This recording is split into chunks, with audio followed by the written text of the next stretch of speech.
Hi, and welcome to another edition of Seniors Today. I'm your host, Tom Bartee, and our guest today is Ms. Rochelle Sherlock, who is the founder and CEO of Potentiate, Yes. which is a consulting business dealing with Just anything to do with organizational effectiveness, helping Okay. organizations, teams, groups become more effective in whatever it is that they're trying to achieve. Yeah, so I have worked with you in the past, and if anybody's interested, I'll vouch for your skills in that arena. But thank you for being here today. Thank you for having me. So we talked about some of the concepts that are really critical to the aging process. And you know, I just turned 65, so I'm officially a senior now. I hope you got your Medicare. Yeah, I did. I got my card 3 days before my birthday, so just under the wire. Good for you. But we're going to talk a little bit about aging in place, Yes. and a concept that is, well, I'll let you explain it. Maybe you can tell us about your vision of what aging in place really means. Sure. So just for a little background, I spent a lot of time working as a consultant to the Senior Coalition of Solano County. And in that time, 11 and a half years, I was a co-founder of the coalition as well. And in that time, I ended up doing a lot of research on aging and aging issues, and became keenly aware of issues and ways and factors that could affect our quality of life as we age. And one of those things really comes down to this notion around aging in place. And so aging in place basically is, you know, I like to define it as that you are at choice to stay in your home, to stay in your community, to age and maintain your independence and, you know, be healthy, have that quality of life. You know, it could mean staying at a assisted living facility if you wanted to go there, but it's really that you actually have the choice, and it helps you maintain quality of life. So I became keenly interested in it because I didn't have grandparents in my life growing up, and I didn't understand what it took to really kind of prepare for a better quality of life as I got older. And yeah, so I'm very passionate about this issue. Well, that's cool. I was thinking earlier, thinking about the show today, that a lot of people as they age are kind of in denial. That, you know, I'm 50 years old and I'm invincible. I've always been able to do anything I ever wanted to do, and it's going to always be that way. Yeah. But I know that there's some point in everybody's life where you start to realize, oh, wait a minute, I need to reevaluate this and come up with a different game plan, because the way I have seen the world and viewed the world and interacted with the world, it's not going to work the same anymore. Right. And so I totally get the idea of having to make that adjustment, and aging in place is an important component of that. You know, I mean, to be honest, like, I think I'm still in denial. A lot of people are still in denial. If you think about it, if you feel good, if you're healthy, if you can make ends meet, you know, basically kind of some financial security, you've got a good social life and quality of life, it's hard to imagine that that might change as you get older, especially if you experience health in, you know, in your 40s and 50s and 60s. It's hard to anticipate that that might change, or that your financial situation might change. Yeah. And, you know, I think a lot of us fall into that denial category. And then in a way it kind of stands in your way of some of the advanced planning that you need to do, so that you're financially secure, you have a decent place to live that's affordable. And you know, we make jokes about what really is affordability, because in California it's hard to find anything that's affordable. Right. But anyway, what are some of the basic precepts of aging in place? Are there like 4 categories that define it, or? Yeah, so I think it's best to think of aging in place as these kind of dynamic interacting factors. And when I say dynamic interacting factors, what I mean is there's a lot of factors that contribute to our ability to age in place. Those factors interact, or they're dependent upon one another, so a change in one circumstance might affect your ability in a different circumstance. But if we put it just into two buckets, there's environmental factors, and for me, that's just broadly anything that's outside of my immediate physical or ability, income, personal kinds of choices that I make. So it would be like the community we live in, for Bay Area, for example. We live in the Bay Area. It's one of the highest cost of living locations in the United States. And there's a lot of positive things with it, but it also means that it's really difficult to afford living here if you are on a limited income. And it's interesting, so in this affordability piece that you were talking about, there's the affordability is really related to your ability to pay or my ability to pay, right? So it could be affordable for you and me, but for a lot of people, it's not necessarily affordable. One of the things that when we think about it, so there's a lot of like apartment complexes, and they'll say that they're affordable apartment complexes, but right now in 2018, the fair market rate is for a one bedroom is $1,100 roughly for a one bedroom apartment. And well, that could be very affordable for you and I. An affordable housing complex can get away with the title affordable housing if it's like $50 less than fair market rate. So now we're talking about $10,000 or $1,050. It's not really affordable, right? So it's deceptive in that way. And then if you're living on a retirement income or just Social Security or supplemental security income, now all of a sudden, you know, what you have to pay for rent is vastly reduced and impacts your ability to find anything that you can actually live in here in Solano County. So affordability can be a house, it can be rent, it can be, I guess, when you get older, maybe congregate living and something like that. Yeah. So let's say you have that settled and that established and you're okay there. What are some of the other things you need to think about? Is it interaction with other people? Or? Yeah, absolutely. But before we leave the affordability piece, Oh. I think there's an important thing here that a lot of people, professionals who retire early and they still own, still have a mortgage, right, on their home. So just because you own a home, if you still have a mortgage on your home that you're paying and all of a sudden now you reduce your income to a retirement income, you know, you're not going to have as much to pay for other kinds of expenses. And so I think that people need to think about that before they retire, if they have choice in when they retire. Is my mortgage paid off, right? So if I don't have a mortgage and I'm just paying insurance and interest and home maintenance, then it's not going to take as much income for me when I'm older and retired than it will be if I'm also paying that mortgage. So that's one of the things to look at. So other issues really around health. So being able to age in place means I can, you know, I live in a 2-story home. I can go up and down the stairs, it's not a problem. I don't live really close to a bus stop, so I can get into a car. I don't have a problem because I can see, you know, have the physical coordination. So I can take care of all my physical needs in large part because I have the financial means and I also have the physical abilities to do that. But what people don't anticipate is that as they get older, they might begin to have some just natural kind of predictable health declines, like, you know, I need things to read. Yeah, so these declining eyesight, or, you know, we don't process things cognitively nearly as quickly. Our muscles begin to atrophy. And we're not even aware that those things are happening. And so if we're not paying attention to it now, earlier in our life, then we're going to end up experiencing some limitations in what we can do based on some of those natural health changes.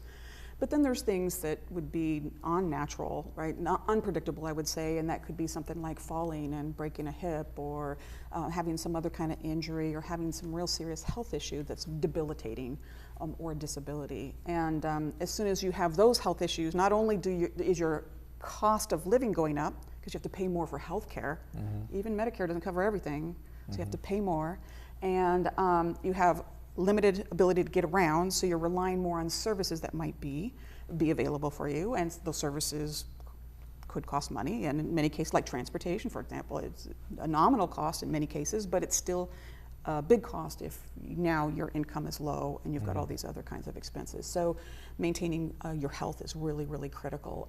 And what's related to that is also really it's social engagement. And the reason I say social engagement is because so much of our health is tied up to our social lives.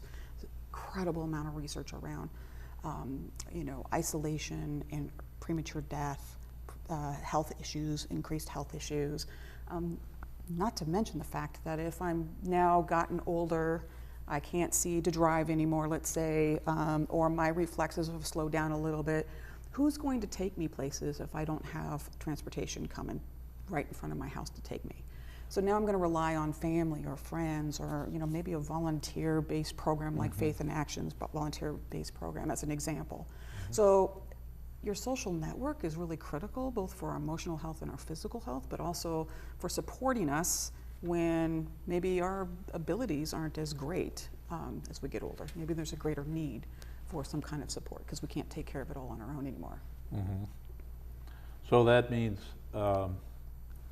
interacting with your neighbors if you're in a neighborhood, or maybe you can't do that. Maybe it's at some point it's worth going to a place where there's multiple people living in the same building, and you can be part of that. If you can afford it.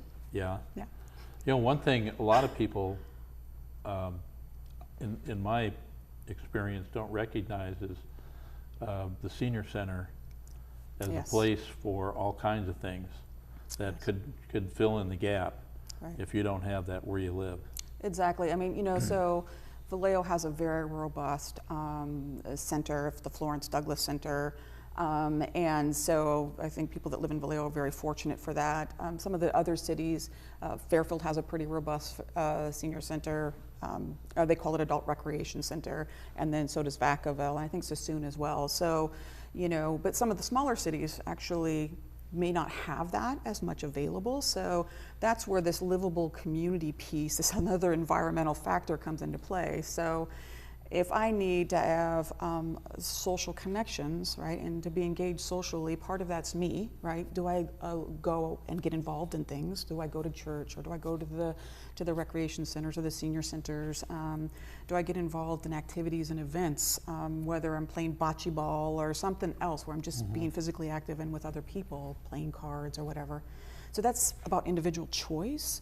But what's related to that is then you have this, is there something available for me to engage in the community? And, when there is a senior center or adult recreation center available, and I can get transportation there, then that's wonderful, right? Because that feeds multiple aspects of what I need to maintain a quality of life and maintain my independence for as long as I possibly can. Are there counselors that people can go to that would kind of go in, somebody that recognizes they're at this transitional point in their life, and then get advice or get referral to resources that are available to be able to make sure that you're on the right track? Wow, counselors, not that I know of. There is Network of Care. I think it's an online web repository that has a lot of information. Solano County has it. And I think if you went to www.solanocares, that would probably get you there, or Network of Care. www. .solanocares. Okay. And maybe .com, I think, or .org. I'm not exactly sure. Anyway, it has all kinds of tips, things that you can look at. You can do your own self-assessments, like, am I at risk for falling, right? Can I do an assessment of my home? Is my home accessible, meaning I can navigate my home without any injury, and I can navigate it freely. You can also look at things like finances, how do I manage my budget? There's also, I don't know about there in terms of social opportunities, but there might be some things like the Florence Douglass Center might be, for example, listed there, or the Benicia Recreation Center might have its list of things also on there. So those are, but counselors I'm not aware of. Maybe that's an opportunity for a new business.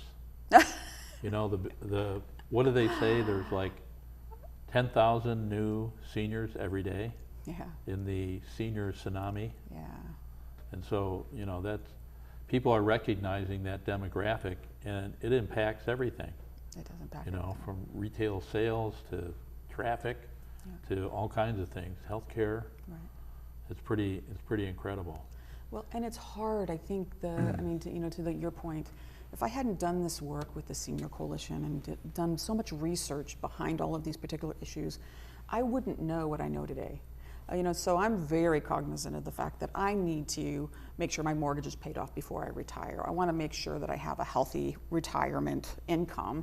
And I think largely I need to make sure that I'm physically active and I'm exercising and I'm eating well, so I can maintain my health and my mobility.